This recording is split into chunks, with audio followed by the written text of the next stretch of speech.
Posted on Instagram this morning. I said, listen, your destiny is ultimately controlled by a decision you already made this morning. Everyone watching this already made a decision this morning. This morning, they made it a life-changing, huge decision this morning. And that is either I'm gonna get up, enter the world with no intention, go through the motions to hopefully get by or survive, or I am going to get clear in this morning about what I want, what I'm going after, who I'm going to be, how I'm going to serve, and whether or not I'm going to be excellent and extraordinary or not. And the problem is most people never make that conscious decision. So I was learning early on, make the conscious decision about who you want to be each day, stay congruent with that. Like, instead, it's like, how do I perceive this, and think through instead what my real intention should be.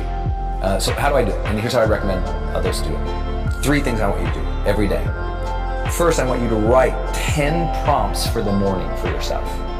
10 prompts. Those prompts for you might say, how can I be a great mother today? How can I show appreciation to someone on my team today? It might say, how do I care for my health today? It might say, 3 words I want to keep in mind all day. You know, the message I have for myself today is this. The most difficult thing I'm going to face today would be this, and the best way my best self could overcome it is this. 2 big long-term projects to keep in mind are this, right? Those, like, write down 10 prompts. So the high performance planner begins in the morning. There's the 10 prompts that we know correlate with long-term success that we've measured. There they are. So I fill that out every morning. Second thing I want you to do, at the end of the night, 10 more prompts. What did I learn about myself today? What did I learn about other people today? Did I demonstrate my best today? Where did I not? Where did I get stuck? Where did I get frustrated? What negative thought did I have today that I don't need to have anymore?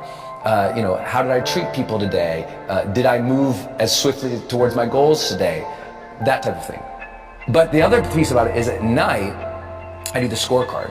So for me, it's the 6 habits of high performance now: clarity, energy, necessity, productivity, influence, and courage. And so there's the word clarity, and it says, was I very clear about exactly what I need to do today to move forward? Score, 1 to 5. So it's generate energy. Did I generate the energy I needed today to deliver my best? Productivity. Did I avoid distraction today and only focus on the needle moving activities? Then I go and I sit down with my high performance planner, my green tea. I fill out the day, right? I look at the blocks of time that are already scheduled, and then what I do is my second visualization. And I close my eyes and I think, how do I do that thing with excellence? What would make that thing special? So I literally close my eyes and I visualize those blocks of time. And how would I do them well? That's a superpower. Most people write their day out and they just go about the day, and then sometimes they come back to the plan and they go, oh my God, I didn't even do it. Because I sit there and I think about, how do I do that well? That's a game changer. The world completely underestimates the power of visualization. Completely misutilizes the human power of contemplation. The number 1 thing I say to my high performance clients is going through the motions is the death of high performance.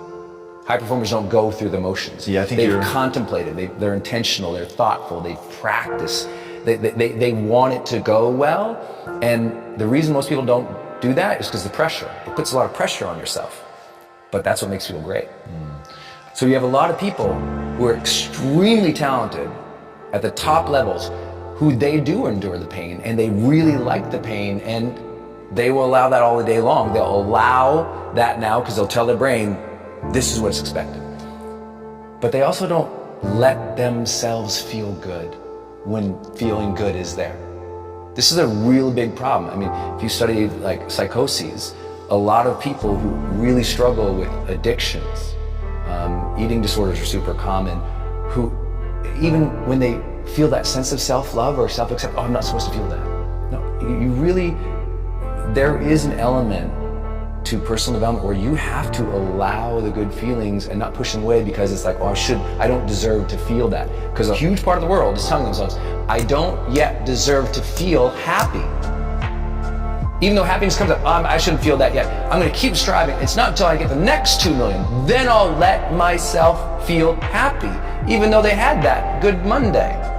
And so you have a lot of people who are striving in difficulty, who also have not taught themselves the emotional side of what is called the most important movement in the history of the world in psychology, called positive psychology. It kicked off by Marty Seligman, a good friend of mine, and Haley Csikszentmihalyi. Without that work and saying, no, we also have to allow ourselves and teach ourselves to flourish, feel satisfaction, feel joy.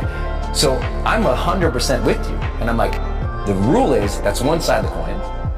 And the other rule is, make sure you teach yourself to generate the positive emotions. Because what happens is, if you don't teach yourself to generate the positive emotions as well, then what ends up happening is you burn out, or you become a cliche of the person who had it all and never felt fulfilled.